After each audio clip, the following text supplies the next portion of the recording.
তুমি কি এমন কোনো মাছের কথা শুনেছ যার একবার কামড় মানেই হাত কেটে ফেলার মতো অবস্থা হয়ে যায়?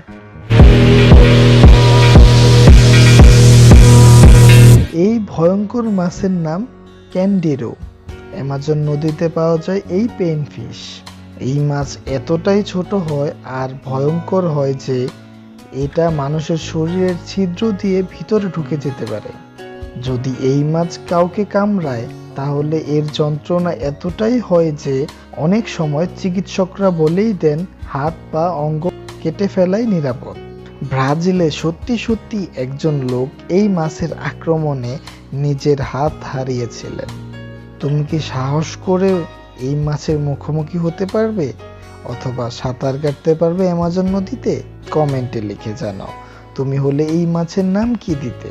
আর এমন ভয়ঙ্কর ও মজার ফ্যাক্ট পেতে আমাদের চ্যানেলটি সাবস্ক্রাইব করে রাখো আর পাশে থাকা বেল আইকনটি প্রেস করে দিও। ধন্যবাদ সবাইকে, দেখা হবে পরের ভিডিওতে।